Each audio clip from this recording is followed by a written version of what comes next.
బుటెల మరో బ్రేకింగ్ చూస్తాం. తెలంగాణ బీజేపీ అధిష్టానం తమ పార్టీ నాయకులకు కీలక ఆదేశాలు జారీ చేసింది. వివాదాస్పద అంశాలపై పార్టీ అధికారిక లైన్కు విరుద్ధంగా మాట్లాడకూడదని హెచ్చరించింది. ఇక అనధికారికంగా వ్యాఖ్యలు చేయరాదని సూచించింది. పార్టీ అనుమతి లేకుండా ప్రెస్ మీట్లు, ఇతర పబ్లిక్ స్టేట్మెంట్లు ఇవ్వరాదని నాయకులకు స్పష్టమైన ఆదేశాలు జారీ చేసింది. దీనిపై మరింత సమాచారం మా ప్రతినిధి బవిత ఫోన్ ద్వారా అందిస్తారు. బవిత, చెప్పండి, ఎందుకు ఈ రకమైన కీలక నిర్ణయం తీసుకోవడానికి గల కారణాలేంటి? బీజేపీ గత కొంతకాలంగా కూడా బీజేపీ కూడా కాంట్రవర్సీలకు వెళ్తుందని చెప్పి కాంట్రవర్సీ గా మారుతుంది. అయితే పార్టీలలో సంశోధనకి మారు పేరు బీజేపీ అనేటువంటి నానుడు ఉన్నటువంటి బీజేపీ కూడా గత కొంతకాలంగా కూడా మా బీజేపీలో అంటే అంతర్గత పోర్లు రావడం కావచ్చు, ఒకరిపైన ఒకరు ద్వేషించుకోవడం కావచ్చు, ఇంకా ఇతరత్ర పార్టీలకు సంబంధించినటువంటి అంశాలపైన కూడా వీళ్ళు దూకుడుగా వ్యవహరిస్తున్నటువంటి నేపథ్యం కనబడుతుంది. అయితే మనం చూసాం గత కొంతకాలంగా కాళేశ్వరం విచారణ జరుగుతున్నటువంటి సమయంలో ఈటెల రాజేందర్ అప్పుడు బీఆర్ఎస్ లో ఉన్నాడు. బీఆర్ఎస్ లో ఉన్నప్పుడు జరిగినటువంటి కాళేశ్వరం అంశానికి సంబంధించి ప్రస్తుతం ఈటెల రాజేందర్ బీజేపీలో ఉన్నారు. అయితే బీజేపీలో ఉండి కాళేశ్వరం కమిషన్ విచారణకు పిలిచినట్లు ఈటెల రాజేందర్ హాజరయ్యారు. అయితే కాళేశ్వరం అంశానికి సంబంధించి ఎవరికి వచ్చినట్టుగా వాళ్ళు మాట్లాడడం, కొంత ఈటెలు కూడా అసహనానికి గురయ్యారనే అంశం తెరపైకి వచ్చింది. అయితే ఈ విషయంలోనే రాష్ట్ర నాయకత్వం పూర్తి స్థాయిలో సీరియస్ అయినట్టుగా తెలుస్తుంది. ఎందుకంటే కాళేశ్వరం అంశానికి సంబంధించి కావచ్చు, బీఆర్ఎస్ హయాంలో జరిగినటువంటి కొంత అవకతవకలకు సంబంధించి కావచ్చు, ఎవరు కూడా పార్టీ లైన్ క్రాస్ చేసి మాట్లాడకూడదు. ఖచ్చితంగా పార్టీకి ఒక లైన్ ఉంటుంది. ఆ లైన్ ని అంటే హద్దులో పెట్టుకుని మాట్లాడాలి. ఎవరు అట్లాంటి వ్యాఖ్యలు చేసినా కూడా ఖచ్చితంగా సీరియస్ యాక్షన్ ఉంటుందని చెప్పేసి కూడా పార్టీ నుంచి కొంత ఇండికేషన్స్ వెళ్ళినాయి. అప్పటికీ కూడా ఎవరు కూడా దాన్ని పట్టించుకునే నేపథ్యం లేదు. పార్టీ నుంచి అట్లాంటి ఇండికేషన్స్ వెళ్ళిన తర్వాత కూడా ఈటెల రాజేందర్ కాళేశ్వరం అంశానికి సంబంధించి కూడా పూర్తి స్థాయిలో ఇటు ఎంపీలతో పాటు ఎమ్మెల్యేలు కూడా ఏకంగా మీడియా పాయింట్ అంటే బీజేపీ రాష్ట్ర కార్యంలో మీడియా పాయింట్ పెట్టి మాట్లాడమే కాకుండా వివిధ సందర్భాల్లో చిట్చాటు చేయడము, ఇంకా బయట సమావేశాలలో కూడా మాట్లాడే నేపథ్యం అయితే కనబడుతుంది. ఇంకా ఫైర్ బ్రాండ్ గా చెప్పినటువంటి రాజాసింగ్ కూడా ఇంకా పూర్తి స్థాయిలో కాంట్రవర్సీ కేరాఫర్లు అటు పార్టీ నాయకత్వానికి కూడా పూర్తి స్థాయిలో వ్యతిరేకంగా పదే మాట్లాడుతూ వచ్చినటువంటి సందర్భాలు ఎన్నో ఉన్నాయి.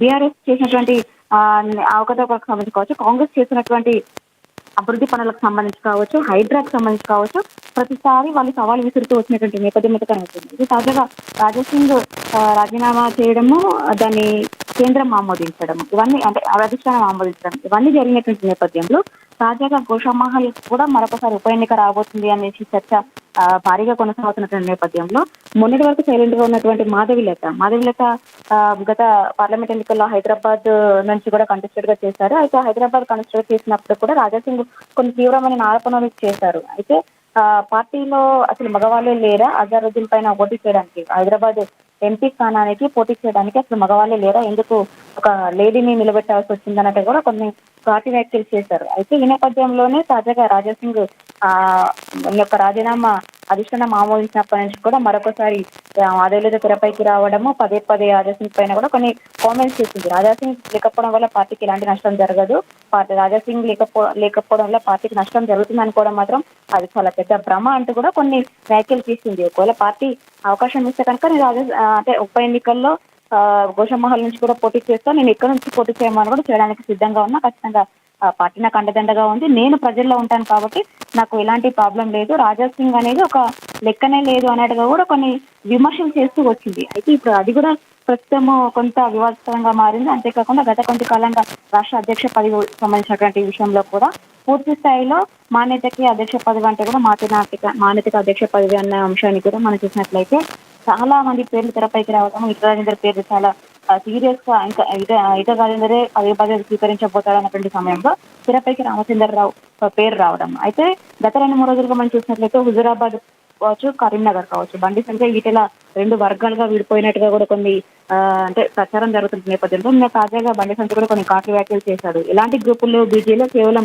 గ్రూపుల్లో ఉందంటే కేవలం మోడీ గ్రూప్ మాత్రమే, ఎవరి పేర్లు చెప్పుకొని చేయకొట్టినా కూడా వాళ్ళకి పార్టీ పదవులు రావు, ఖచ్చితంగా ప్రతి ఒక్కరు పార్టీ కోసం పనిచేయాల్సిందే, పార్టీ కోసం పనిచేసిన వారికి పదవులు వస్తాయి. ఇట్లాంటి కామెంట్స్ అన్ని చేయడంతో కొంత రాష్ట్ర బీజేపీ అధ్యక్షుడు సీరియస్ అయినట్టుగా తెలుస్తుంది. ఇప్పటి నుంచి ఎవరు కూడా పార్టీకి ఒక లైన్ ఉంటుంది, అది క్రాస్ అయితే మాత్రం ఖచ్చితంగా వాళ్ళపైన యాక్షన్ తీసుకుంటామంటే కూడా వాళ్ళపైన కొంచెం సీరియస్ గా ఇట్లాంటి ఇండికేషన్స్ జారీ చేసినట్టుగా తెలుస్తుంది వారు.